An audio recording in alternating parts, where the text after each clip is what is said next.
This podcast is brought to you by Hóir Chartered Accountants. Hóir Chartered Accountants are based in Galway City and are a leading provider of audit, accountancy and taxation services. For more information, visit hóircharteredaccountants.ie. You're welcome along now to the Maroon and White pod. So the Galway senior footballers still alive after a dramatic draw in Celtic Park in Derry at the weekend, and I'm joined by Leitir manager Alan Murphy and Salthill-Knocknacarra coach James Mannion to look back on the game. First of all, before we get into the game, we'll just touch on a couple of club bits since we have the two lads on. Alan, first off, you're in the Comórtas Pelin na Gaeltachta at the weekend. It probably got a bit underlooked with everything that was going on at the weekend, but good weekend to be involved in.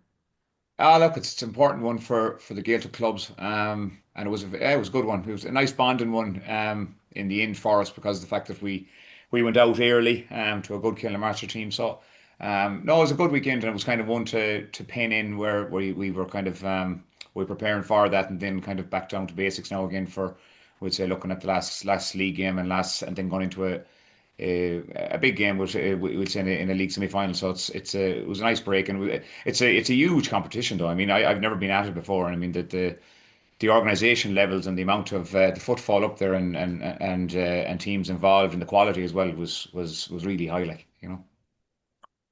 Last time, John, you're obviously out to your head manager. You went over to Leitir this year now.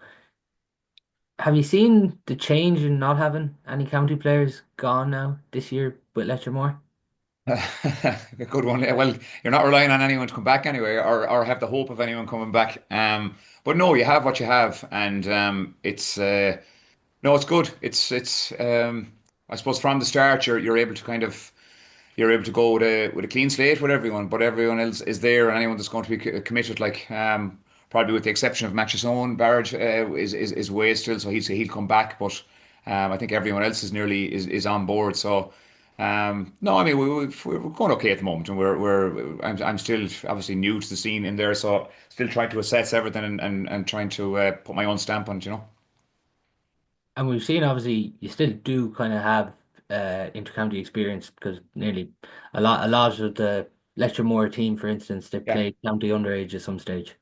Yeah, they would have. Yeah, a lot of the young would have even won stuff with Galway. So I mean, the level is good. I suppose that next step is probably to try and push someone towards the seniors. But again, at the moment, it's not number one ambition for me. It's to try and hit the ground running in the latter stages of the league and championship. But no, the quality is high in there, and again, a little bit like Up the Yards, it's a small knit group, so trying to get the best out of the group is the aim now. Yeah.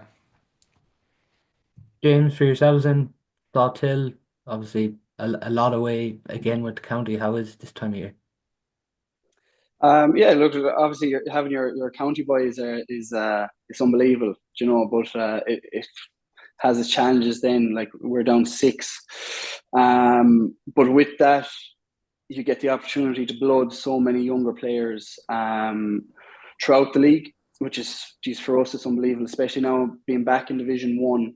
You're testing these lads out in big battles against the likes of your Tunes, your Curfins, your Mount Bellews, your Milltowns every couple of weeks. So they're being tested, and we can really turn around then at the end of the league and say, right, now we know we can trust X, Y, and Z come championship, that if we need to throw him in or we need to start him come championship, we know he can do a job because he's been doing it at Division 1 level, So I think being down to six boys, it probably makes us stronger in that we're able to blood those young lads and give them that bit more experience that they mightn't get if those five or six boys were with us.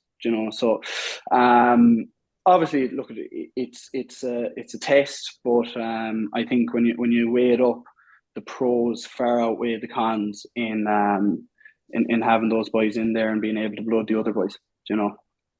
You get your one or two 20s back during the middle of it too, I'm sure, which has helped. Oh, massively, yeah. Like Dara and Mark came back to us, and they added an awful lot.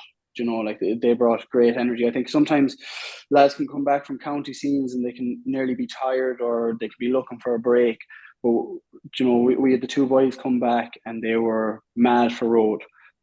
So they helped us an awful lot there in the last three league games or whatever it was that we had them back. Like that bit of class, enthusiasm, and energy is really gives the whole group a bit of a kick.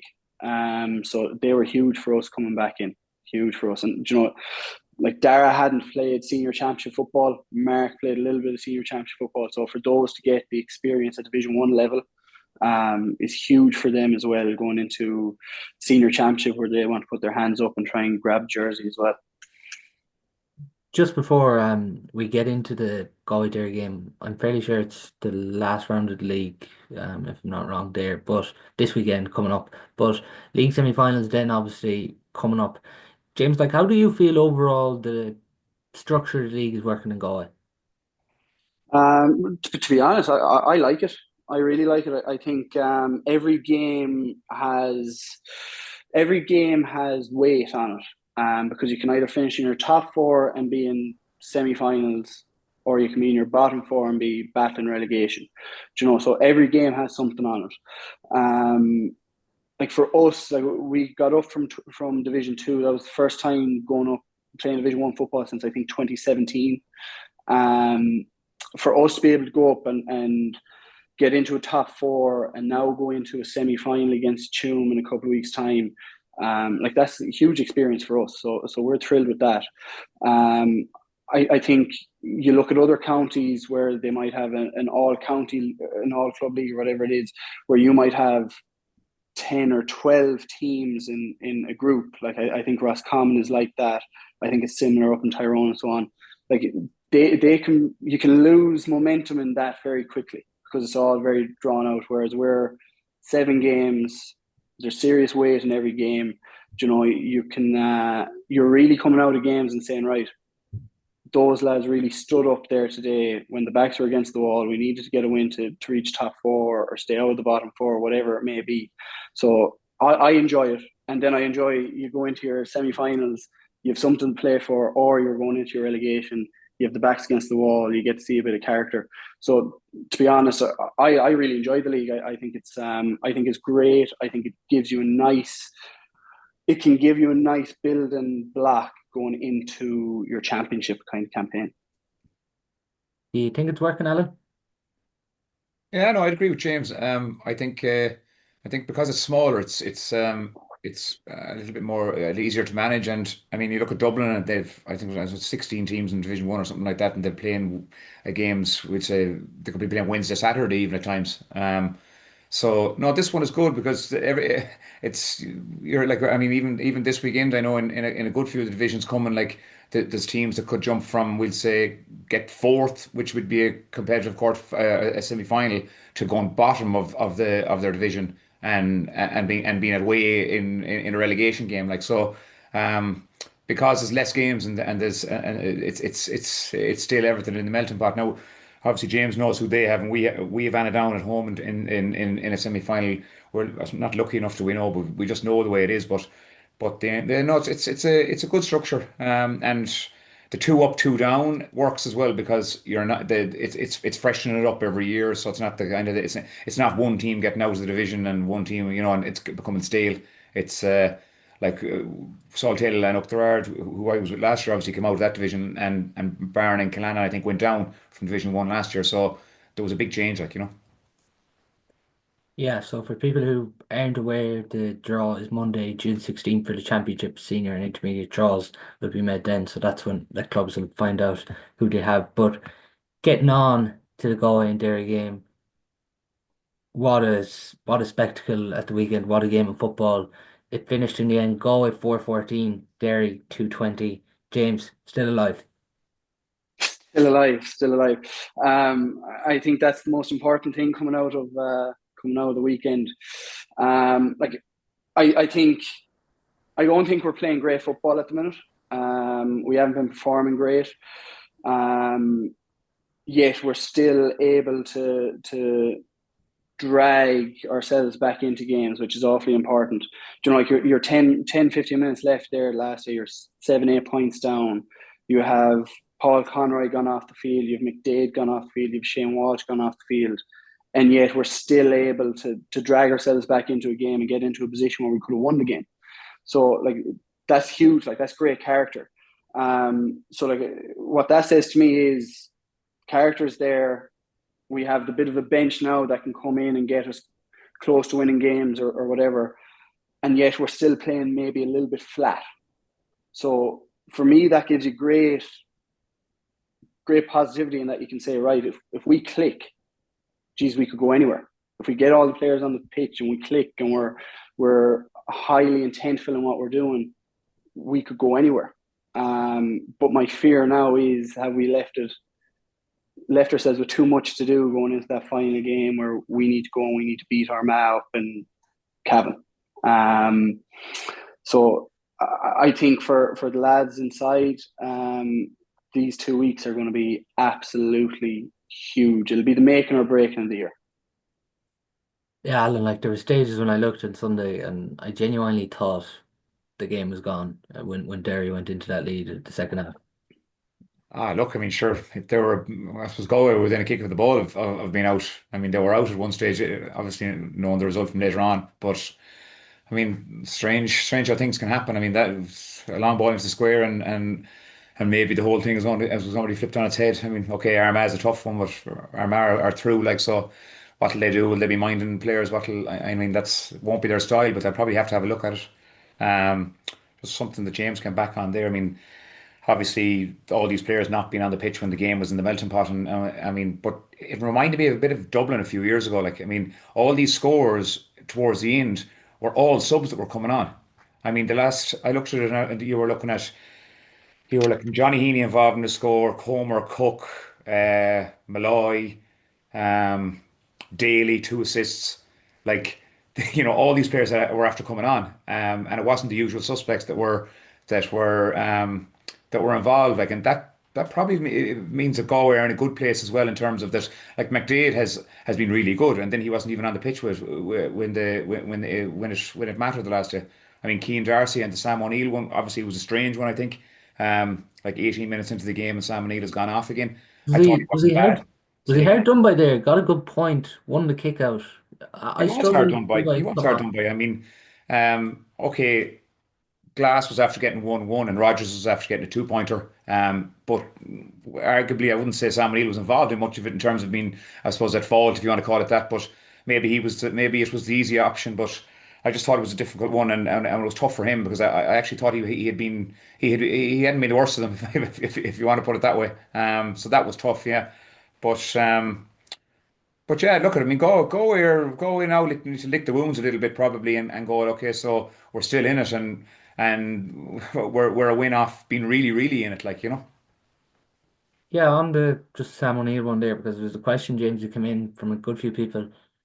It was sort of a difficult one to kind of understand why he was pulled because at that stage, with the way kick out there at the minute, they're a lottery. Like you're winning some, you're losing some, but you got a great point. Even uses physicality, won a kick out after that, and then pulled after 18 minutes. Yeah, I was surprised. I was very surprised. Like being up there, we were on the terrace in the rain, but like being up there, it was such a frantic, chaotic game that it was just so intense.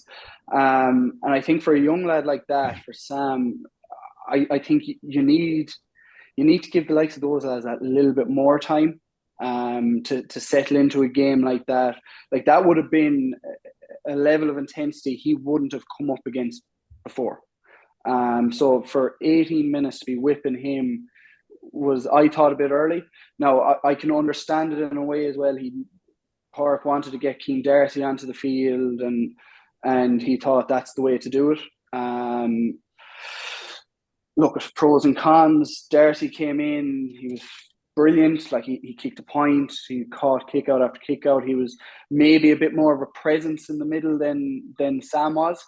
But at the same time, I would like to have seen Sam given that little bit more time, maybe the half time. And if you want to bring in Darcy, then at that stage, bring him in. He's still going to give you an impact no matter what time you bring him in. But I thought maybe for Sam, he could have grown into the game a little bit more, because he had gotten the point, he had gotten on a bit of ball, maybe wasn't as involved as we would have liked, as Park would have liked, especially. But for a young lad like that, I thought for his development, maybe leave him on the pitch that a little bit longer. But look, it worked out to a degree because Darcy had such a big impact on the game when he did come up. I think it probably was an easy one at 1-8 to 1-3 to take the novice off as well. Probably that you were Yeah. you're taking a bit of heat. So look, Lad, some of the ball Keane Darcy caught in that second half was just incredible. Like he had a massive influence in getting Galway back into that game. oh, he had. I mean, he sure, and the same thing against Mayo. Like, I mean, he was wasn't that in Pierce where he was an absolute like. It didn't matter what way if it floated at him, he was taking it. If he was running at 100 miles an hour at it, he was taking it.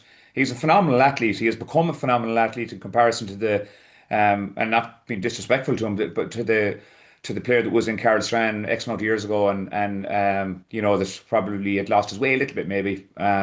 He now is. I've seen him playing Dublin Club Championship as well, and he's lording it. Like he's a physical specimen. And his ability and his ball skills. I don't think they were ever in question, but I mean, he's really developed into a like I couldn't believe that he didn't start the last day. I was looking, is he injured or what's happening? And because I thought he was that important to go. In the terrace watching on when you're seeing that in Celtic Park, James, it must have been something else. Oh yeah, Keane has been absolutely immense this year. Like you go back to Mayo, you go back to Roscommon, the last day against Dublin, and there on Sunday, he's been very consistent in his play. We know you're putting the ball out there. We know he's going to compete. We know he's a presence. And that's been so important for us. But he's also added an awful lot in general play as well. Like he's setting up scores. He's popping up for a score here and there. He's covering some amount of ground, hitting 21 to 21. And as Alan said, he's become an absolute monster.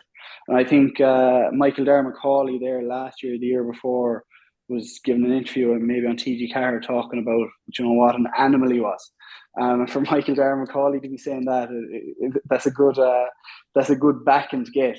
But no, he's been absolutely massive for us so far. And I think like you're looking the likes of himself, Maher, Thompson, Matty Tierney. These boys are standing up an awful lot.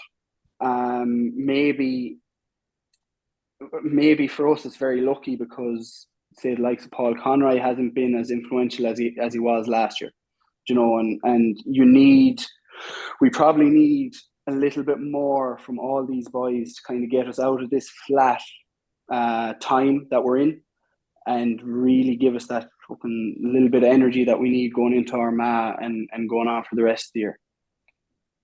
I think the big takeaway probably coming away from Sunday is the defence looks a lot more open at the minute. If you look at the Dublin game, you look at the Derry game, it does look a bit open. And a couple of questions come in here. Garrett McCann, is Sean Fitzgerald underrated? Defence looks a lot more open in his absence. Then another one from Val Mulcairns. Sean Fitzgerald, John Daly, Daniel O'Flaherty need to come into the defence. Do you think it does look open at the minute, or is this just with the way the new game is going? I think there's a bit of both. I think the new game, I was looking at the scores in all your groups, and it's just every game has goals now. Because the way the game has gone, you're getting these 1v1 situations. There's an awful lot more goals. Now, I would say that I am a little bit worried about our defence. Like we go back to New York, our full back line got a bit of a scutcheon there at times against New York. Against Mayo, we didn't look great in the full back line either. Dublin, getting caught. And I think the last day, I think if you look at Conor Glass's goal, we got burnt down the stand side. Jeremy Baker carried the ball an awful long way, burnt us down that side, and Conor Glass ghosted in the backside, where a couple of lads were maybe jogging or maybe moving at 60, 70% trying to get back, where we probably need to be going that little bit harder, that little bit more intent. So I would say I'm a little bit worried. I think if you look at if you look at the Mayo game, like we had three different markers in on Aidan O'Shea that day.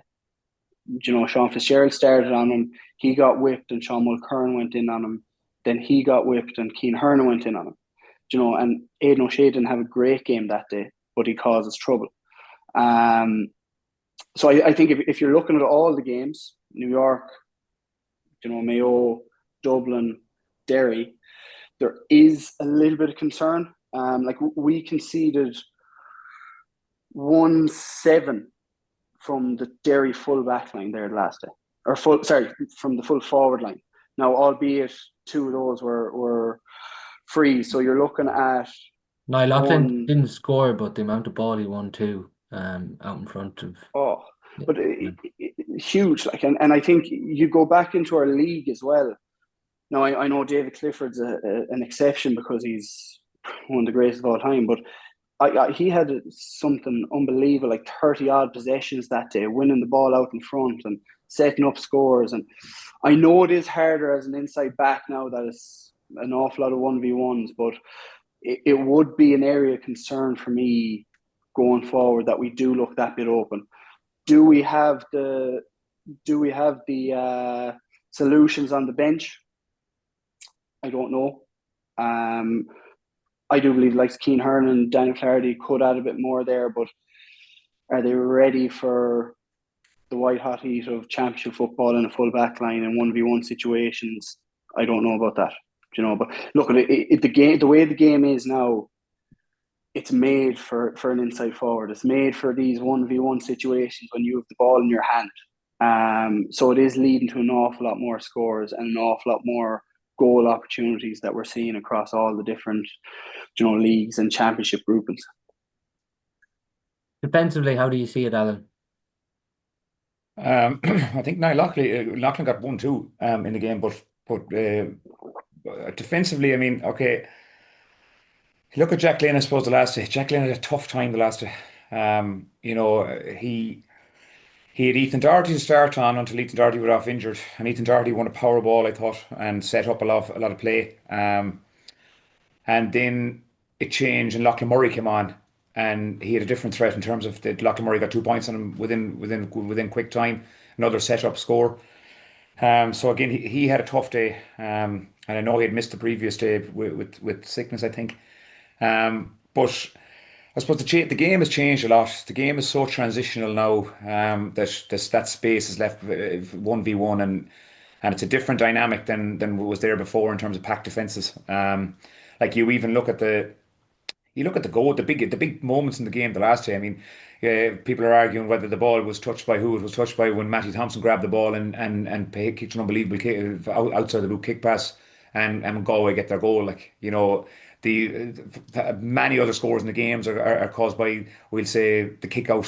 If it's a kick out is one, you're away, and you're against a scrambling defence who are 1v1, and then on the opposite of that, if you win, if the kick out is lost, it's the other way. So it's a different dynamic for defenders. That's sure. The last day, I also thought that the Derry defence attacked an awful lot better than Galway defence.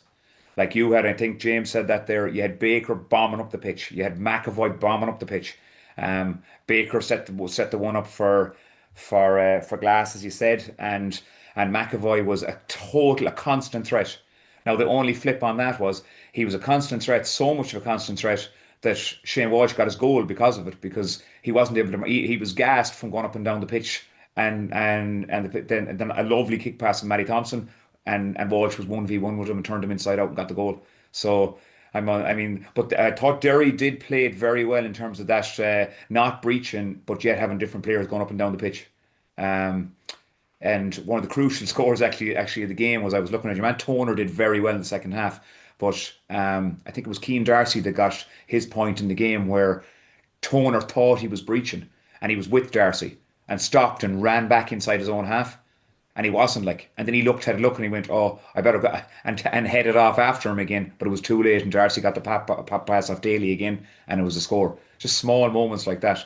And I mean, that's really, I think, what's like. I don't think you can look as, oh, the defense. What are the defense like anymore? Because the defense starts everywhere now. Like it's it's so transitional. As I said, that if you can't stop it high, and if you haven't got legs to get back in, you're under pressure, or the boys that are back in there are under huge pressure all the time. So I mean, I don't think. I don't think you can have that kind of an argument whether Fitzgerald is better than Mulcairns or I think it's a total system one. If we were to bring John Daly in, does it not give us a quicker transition? Because I don't think we have a kick passer like him in defence at the minute. Well, you look at it, and I suppose Daly kicked the one into Comer for his mark, a lovely slice kick. I think he had 3 assists or 4, and if I'm not mistaken, so he definitely. I mean, sure, look at last year's All Ireland when the whole argument after the fact was would John Daly not have been better outside a packed Armagh defence to be able to kick the ball? Would he not have given something? And definitely, he's quality on the ball in terms of delivery. I mean, there was the argument was that where his legs gone, etc., etc. And maybe that has to be managed. But he's with ball in hand, he makes brilliant decisions. Yeah, it'll be interesting to see would he come in, but like even going on the last day there, as Alan mentions, James, like the assists and the contribution he makes straight away, like it, it kind of gave us that dimension to attack the game more. Absolutely. He adds so much. He's a very smart footballer. Like he sees things that other players don't see. He's a quarterback style, defender. He's able to get the head up and find those passes. Like you look at our half back line there, Dylan Q, Sean Kelly, Liam Silk, like they're ball carriers. Mulcairn's a ball carrier. Like our backs are ball carriers, as Alan said, and maybe when the game opens up that little bit and you can bring in a John Daly, he can have a bigger impact on the game. When it slows down a bit, he's a bit more time on the ball around the middle and find those kick passes. Like if you had started him against Derry, I don't think he would have had the impact that we saw when he came in, because Derry started the game with such intensity. Like Niall Loughlin inside there had them absolutely humming. They were putting unbelievable pressure on the ball high up. Like their high press was off the charts. Like our lads were having their skill level tested under such ferocious pressure. That if we had John Daly in there from the start, would we have gotten the same out of him as when he came in? I don't know. But I think like if you're looking at what we got off the bench, like you had Darcy come in, Cook come in, Damo come in, Malloy and John Daly. All 5 of them had an unbelievable impact on the game. Unbelievable. We couldn't have asked for anything more out of the 5 boys coming in. So that's unbelievable for us from a depth point of view. So I think now we just need to get everybody else up to a better pace, that when we do bring in our subs, that now it's getting us over the line as opposed to getting us back into games. And I think if we're in a situation where we're a kick of the ball away or whatever it is, and we can bring in a John Daly for 15, 20 minutes, I think we're in an unbelievable position from there, because he's going to find those passes that set up scores, or he's going to be a pass to set up score. He's going to be so instrumental in those kind of scenarios that, now we can use his talents in the best scenario possible.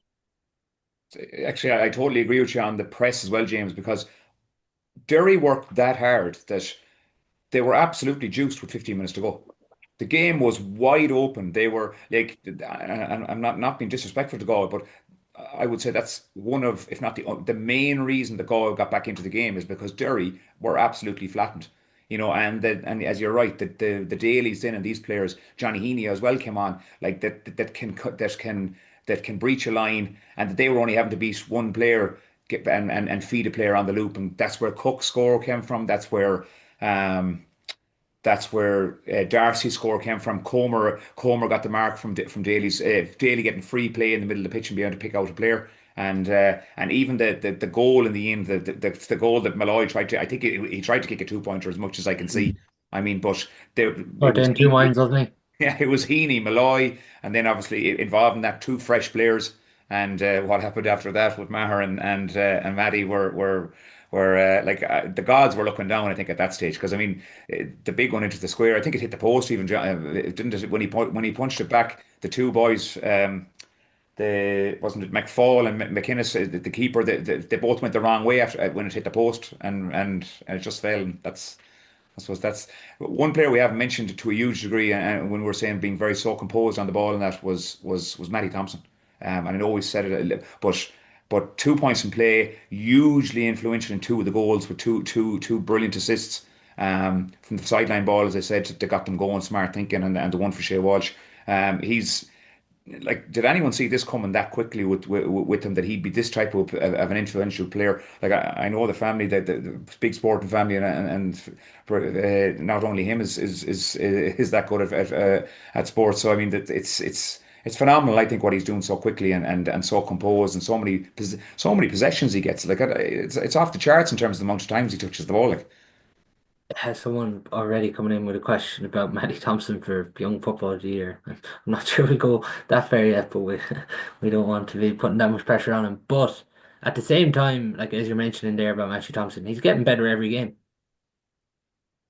Yeah, like I mean, he's a threat now as well. He got 2 points last year, like so. I mean, it's not just that Matty Thompson, the kind of we've seen at different times all year, where he's going around the outside of that arc and he's popping passes and he's kind of throwing throw he can throw a shimmy this way and go the other way and link and get assists. He's weighing in with scores now as well. So and he's such a stylish player to watch. Like like so comfortable and like he's one that could be there for years now, which is really refreshing for Galway. As I say, when they're talking about the Conroys and these, and that they still have their time, I just think that he's a great one to be looking at.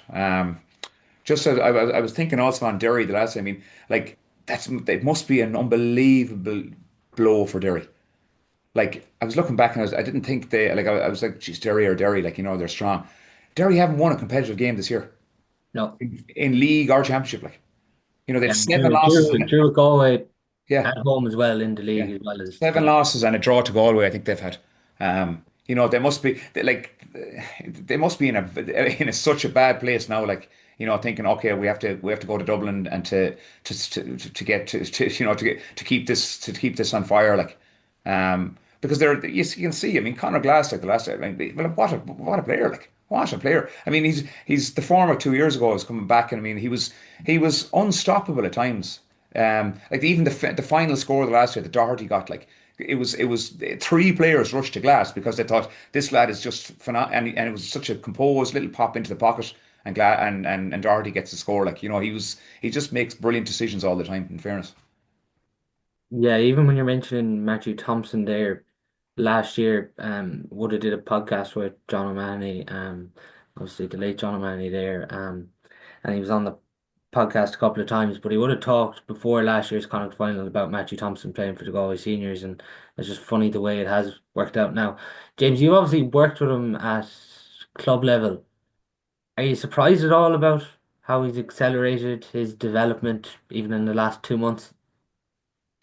I don't think so, to be quite honest. I kind of thought to myself, at the beginning of the league, I thought if he gets in here, he's a really good chance of making a jersey his own. He went out, played in New York, had an unbelievable game out in New York. And he was getting very close attention from an ex-clubmate of his and Donny Hunt that day. I actually met Donny for a coffee a few days after that, and he was saying he was blown away by how much bigger he had gotten physically. And that's Matty all over. Like Matty will work as hard as he can work to get to where he wants to go, and he really wants this. Like he loves nothing more than Gaelic football, and Galway football. So for him, like he was always going to put in the work. Once he got the opportunity, I was always going to be confident that he'd take it. Now that being said, you were going into Roscommon and saying, "Geez, I hope he backs up this New York performance," and he was brilliant, brilliant against Mayo. Dublin, he was fantastic, and I think what was most pleasing for me out of Derry was the off the ball stuff that was going on that wouldn't have been picked up by the cameras.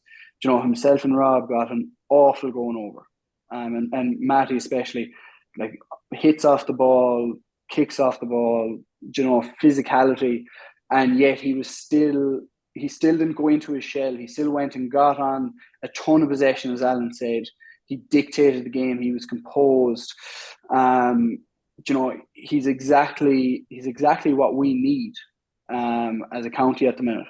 And he's still going to grow, and he's still going to get better, and he's going to add so much more to his game that it's really, really exciting to see where this lad can go. He's really become a vital part of this team now. If you're looking at it 2-6 to 1-11 at halftime, we're probably are fortunate, even with the way Rob's goal goes in the first half. Shane does well on the turn against McAvoy. We get it back there to 2 points at the break, and you're happy enough, really. But then on 51 minutes, James, like when there you go, 2-15, then to 2-7 ahead. I think at halftime, look, we were lucky to be as close as we were. Rob's goal was fortunate. Like if you watch back Shane's goal, McKinless and goal there was he'll have nightmares looking back at what he was doing as a goalkeeper. He just threw a leg up at it. It was pathetic to say the least. But like those two goals were fortunate. We were probably struggling in the middle third for most of that first half. We were struggling to get the pitch of the game in terms of intensity, and yet we were still so close at halftime. You go into the second half, all of a sudden you're 7 or 8 points down. McDade is off, Conroy's off, Shane Walsh is off, and yet we still drag ourselves back into the game. We get our bit of luck and we take our bit of luck. Now, look, that being said, we had the opportunity to win the game. I think Park was saying we had 33, 34 shots and 16 wides. So we're operating there at 54, 55% conversion. And I think look at Sean Kelly when he raised through a bit of point. Damo obviously hits that one wide too. Like they're two big goal chances even in that kind of last quarter.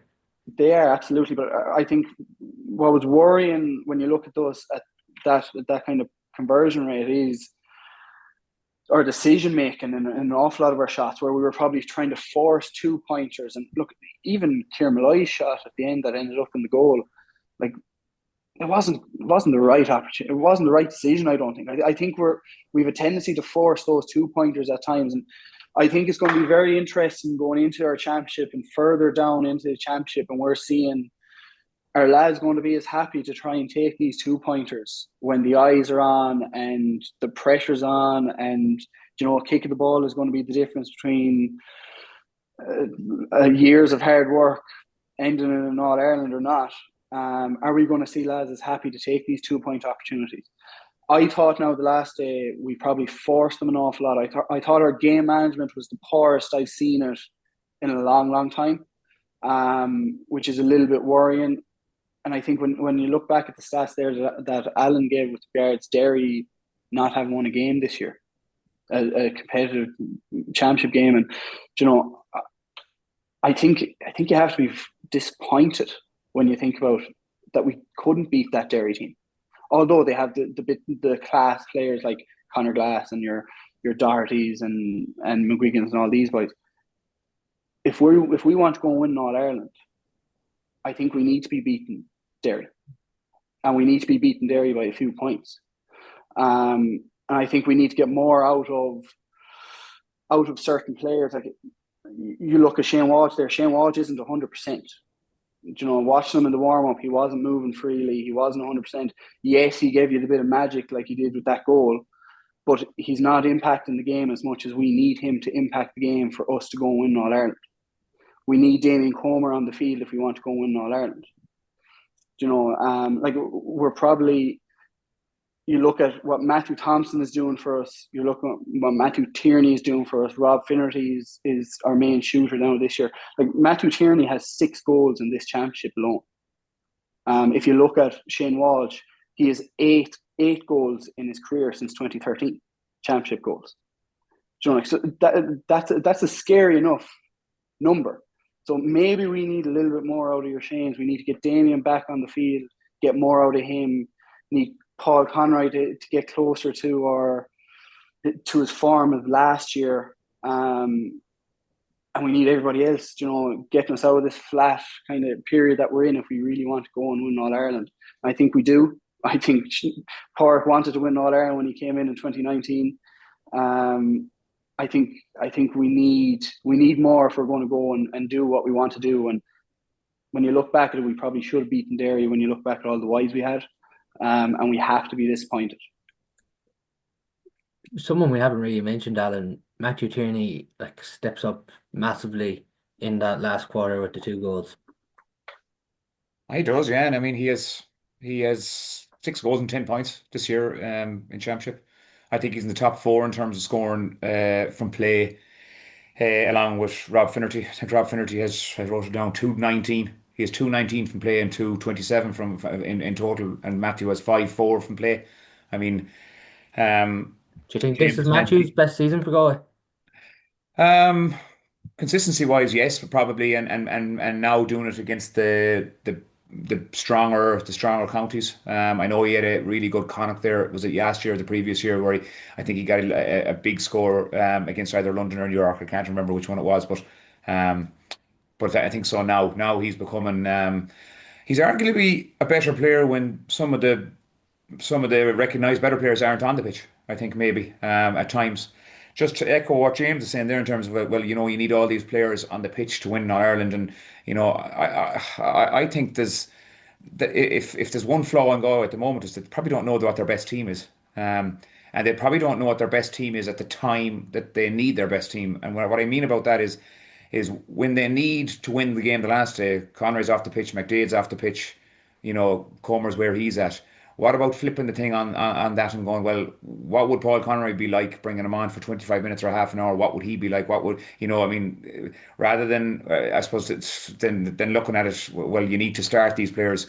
I mean, what kind of an impact? Because the game, as we discussed earlier on, I mean, if you're 8 points or 10 points down now, the game isn't at all over, depending on whether there's breeze or not. And I mean, what better player than the likes of Paul Conroy to be kicking 2-pointers when the game is in the balance and he's fresh and maybe other players aren't, because I think even against Dublin the previous week, I think they marked him to a point where he couldn't get 2-point shots off, and they left others that Dublin left others that they knew wouldn't take the 2-point attempts. They left them a little bit more freer. So, just That's on a that, great point, though. Someone in this kind of Stephen Campbell role, it's going to be massive throughout the championship, and with the way the game is, it's definitely something Galway should consider. Keepers wise as well, maybe. I mean, being able to come up and kick one's Conor Flaw, I know, but it's a huge one. I think Galway are, as James said earlier on, they're taking these shots and maybe they're not the right shots and all that, but I think maybe they have more of a freedom than other counties to take these shots. And I think we've seen that throughout the league as well. That Galway were way ahead in terms of 2-point scores than most of the other counties. I think, if I'm not mistaken, I think I looked at it towards the end of the league. Kerry hadn't kicked one 2-pointer. And I think the league semi-final they had 2 wides or something. So that's nothing like the 54% shot selection or return that James is on about. So there's I suppose a lot of ways of looking at it, but I definitely think Galway need to probably look at their selection and getting freshness on at different times.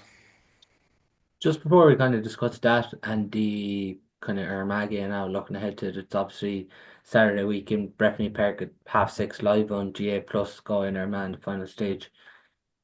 We talked about the chances, Kieran Malloy had a chance, Peter Cook had a chance, couple of maybe 1 or 2 points that went over that could have been goals. And we did get out of jail to a certain extent, but do you think Galway will be disappointed with how they defended the last play? terribly.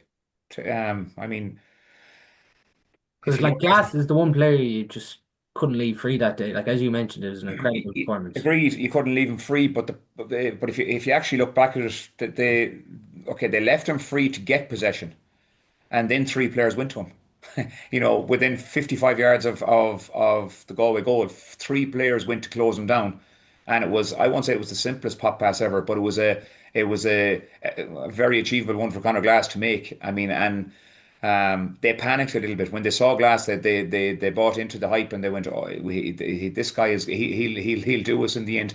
And I mean, there was about a 10-second window where people thought that they were actually going to go for the 2-pointer to win the game.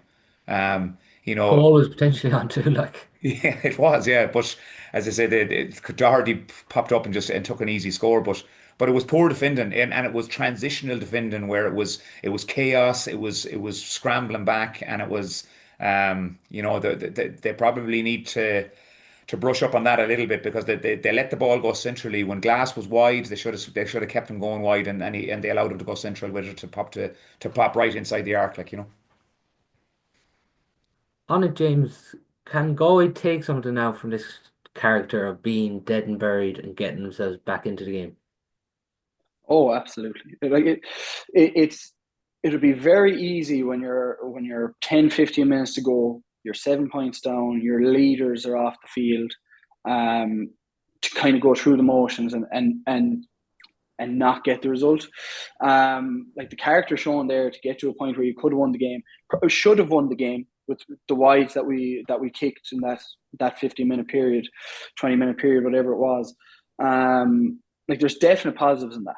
Definite positives that you're there, able to win a game, should have won a game, and then your negatives or your learnings are you didn't win the game. And I think we go back to like that last score for Derry, so similar to the Dublin score, that won them the game, in Pearse Stadium. So obviously the boys we need to look at that and we need to figure out, this last play, the Hooters gone. What do we have to do to make sure we're not coughing up a shot in the middle of the D or on the 21 like we did against Derry? Like it's criminal to concede a shot from there at any stage of the game. Never mind when the winning or the losing of the game is on. So obviously the lads will need to focus on that and say, geez, lads, this twice now we've been caught in 2 games. Is that the difference now between us going into an All Ireland series or being out at the group stage? So that's a definite disappointment. But the character side of things, the way the boys knuckled down, the impact we got off the bench without our leaders, is huge going into Armagh the next day and please God further down the line. So as I would have said earlier on, if we can take that and then get the rest of the boys, that little bit, getting that little bit more, that extra 10% that's in them, we can really go anywhere in this championship. How would both of you view the starting 15 from picking it now? Would you rip it up a bit, or what do you do? I think to echo Alan's point with regards, say, a Paul Conroy or whatever coming into a game, I think we need to start looking at games as horses for courses. So you look at Derry, you look at Dublin. Maybe Paul got overrun in those 2 games, or his high intensity and so on. Maybe we're better off bringing him in for 20 minutes and let him dictate a game for 20 or 30 minutes near the end, where the game slows down a bit. We can get the ball into his hand and he can pick out those passes that he's unbelievable at. Like, we've rarely seen those passes now in this group because he's doing so much work in that middle third. From a defense point of view, I think we are that little bit open. So maybe there is something we can look at there. But I think, look, at the key to it is going to be, for us going forward, is can we get Damien Comer on the pitch for longer, and can we get Shane Walsh contributing more? I think we can do that and tidy up everything else outside of that. We'll be in a really, really good place. Do you start Comer against Armagh, or is there not enough games in the bank this year? Only the lads will be able to tell you that because obviously the man is struggling with his body. Would he be able to play 70 minutes high intensity against Armagh? I don't know. They don't know. It's you just don't know. Would we love to see it? Absolutely. Jeez, we'd love to see him playing every single minute of every single game. But I think with the way he struggled with his body, it's about how can we get the best bang for the buck and get him on the pitch to be the most influential he can be for as long as he can be. Is that playing against Armagh, or is it another 15-minute cameo and hopefully we're able to get 30 minutes out from the next day and more after that? Yeah, you're even looking at it, Alan, too. I think maybe you need to throw Peter Cook in from the start the next day. Just he obviously wasn't with the group at the start of the year. Maybe he's a player now who just needs a start. I'm not sure. I'm not sure because um, on the Comer one, just to go back on it, I mean, if Damien Comer didn't come on the pitch the last day and make the influence that he did, they probably wouldn't have won the game. I mean, because he causes absolute chaos. Like he gets a score, he draws attention. Even the ball across the square by for the goal by Rob. I'm not sure he was trying to pick out Matthew Tierney, if I'm honest with you. I think he was trying to pick out Comer, and it flew past him and went to Matty. Like so, I suppose the point is that I think he's still an unbelievable option for 20 minutes. If you start Damien Comer against and you have to take him off at half time, like the game isn't won or lost at half time, most likely, but it'll be won in the last 10, 15 minutes of the game. So therefore, my answer is nearly the same on Cook. I mean, Cook terrorised an up to her team that I was on last year with two pointers. There weren't two pointers, thank God, at the time. But I mean, his ability to do that. So he's a little bit like the Conway one as well, where like I go back to the unbelievable Dublin team and I go like these lads that they used to bring on all the time and the finishers and I think we now have to look at sport and Gaelic football in question as in like that finishing is nearly more important than starting if and trying to get that into a player's head is really really difficult obviously to say, oh, you'll come on and win the game for 20 minutes. But I mean, Galway have phenomenal players to be able to do that, and I add Shane Walsh in that category. I mean, imagine if Walsh came on the pitch with 20 minutes to go, what he can actually give the crowd, the team, the whole environment he'll change the whole thing. But it's now I think the last day you look at Baker and McAvoy and these lads absolutely racing up the pitch. He can't follow them. Whether there's breaches or no breaches, or I can't follow them because I can't go back. I mean, he went back once or twice and he was absolutely gassed. And that's not the player you want when he's on the ball. Then, so I think we could be coming to a situation where he's the man to be bringing on as well. Yeah, it is a big challenge to get this 15 right, and then obviously you've had a couple of injuries in between that too, and maybe some players just not having enough games. So that is going to be a big challenge for management, I suppose, to probably pick the right 15 and the strongest 15 they feel at the minute. On Armagh, they're through. They're in the quarter final. Kieran McGeeney coming out after the game saying they won't be taking their eye off the ball against Galway. Surely still, lads, when you're in a quarter final and your job done, will players do they just naturally maybe not take it as another gamer? How do you see this one? I think I think I don't think we're going to see an awful drop off in Armag's level, to be quite honest, because I think when you're competing at a high level like that, there's such hunger in a squad that lads will be wanting to hold on to their jerseys.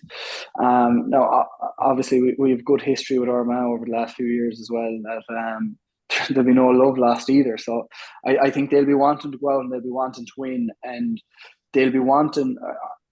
If I was in that scenario, I think I'd want to set a marker down, not only to Galway but to everybody else in the rest of the championship, to say, look, we're all Ireland champions. We're probably been dismissed by everybody. I think it's a great opportunity for them to go and say we're serious about going back to back here. So I don't think there's going to be an awful drop off in their level, to be totally honest.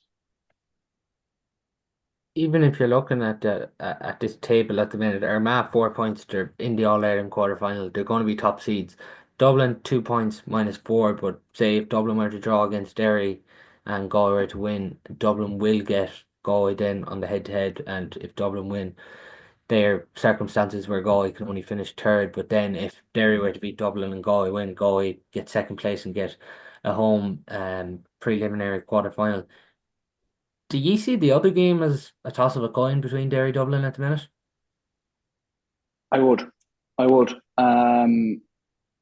I would, especially the game out of Croke Park. I think Dublin are a different team when they're taken out of Croke Park. I think Derry are hungry. I think Derry are really hungry. I don't think both teams are what they were. So again, I'd be disappointed in the two results we got against them. But I think that's going to be a very close game. I think it's going to be a kick at the ball and it could go either way. Derry don't fear Dublin. They haven't feared Dublin over the last few years.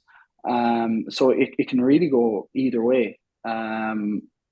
So like by no stretch of the imagination are either of these games in 2 weeks' time a foregone conclusion. Alan, what do we want from a Galway perspective to happen in the other game? Oh, good question. Well, obviously the games are going to go back into Croke Park, so um, I think you want Derry to win their first game of the year Yeah. and and get through. Galway have them on the scoring difference by 3 at the minute. That's Yeah. how it stands. But imagine to say that like that they're going to win if they won their first game of the year that they're into the knockout phase of I mean that would be pretty much phenomenal, like as in that they couldn't win a game. But out of our park the Dubs aren't the same, and we've seen that. I think Derry will take a lot of positives from their performance last weekend, with the exception of what happened at the end and that. But they're like I do believe that Galway got a huge amount of luck in the game the last day in terms of breaking ball and the fisted goal from Rob, the one across the square to Matty, the one that comes off the post from John Maher. This if the gods were shining, I think, and if they can push on from that, I think they will push on from that. I don't think Armagh will be in the right mindset. I don't see how. I think he'll make changes. I do think he'll make changes. Anyone that has any doubt, I think they won't be playing. You'd imagine. I think he'll work on different scenarios in terms of we'll say, why did Derry come back against them in the game they played in the Ulster Championship. Why they leak scores at different times. Why they have a lull. I think they'll work on that rather than usually be thinking that we'll get one up on Galway and we'll beat them and then we'll beat them later on again if or whatever if we'll knock them totally out. I don't think they'll be on that. I think they're that in house that they'll probably be very. They'll be looking at getting their best performance, not the next day, the following day. It is really simple for Galway though, isn't it? Just win. I know it's not going to be that easy, but really it's just what they have to do to get into the knockout football. Yeah, and I think I think you're kind of nearly going back to the old school knockout championship. There's a something special about going into a championship game knowing you have to win. And where your backs are against the wall, you get to see a bit of character, and you get to see what you're really made of. Like, look at it. If we lose the next day, we don't deserve to get out of the group based on our three performances. So really back against the wall. Armagh up in Breffni Park, you have to go and win it if you want to go win All Ireland. Simple as that. So I think from a supporter point of view, it's a nice position to be in because you're going up. It's everything's going to be thrown into it. So whatever happens, happens, and we'll take it as it comes. Even looking further down the line, if Galway were to get over Armagh, get into a preliminary quarter final, and if they could somehow get past that as well, they're in a quarter final. It's 3 weeks now in a row that they're going to play. It's just going to be vital to use as many players in the squad over those 3 weeks, isn't it? Absolutely, and I think we're in a good position if we have to go into that 3 week slog. That I think we're in a good position with our squad that we do have bodies to put in there, quality bodies now as well. Like you look at the boys that we got off the bench there the last day: Darcy, Cook, Comer, Malloy, Daly, Heaney. You look at the lads who didn't get on, your Daniel Flaz, your Kyle Sweeney's, your Keane Hernans, all lads who we know can do it in championship football.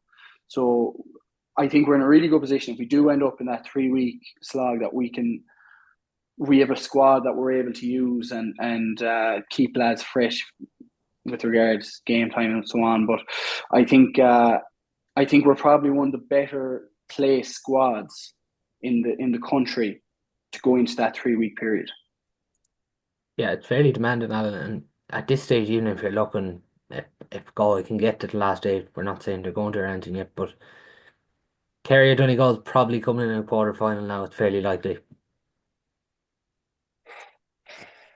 Doesn't get any easier, does it? No. No, I echo what James says though. I think they've the squad to do it in terms of they've the best chance in terms of playing week in, week out because of what the strength and depth that they have. Like, I mean, you flip it around, and as we spoke about earlier on, if you start Cook and you rest somebody else, if you start, you know, whether it be Comer and have to take him off or whatever, and I mean, then there's players. I mean, Liam O'Keneal was on fire in the Comorthas, like.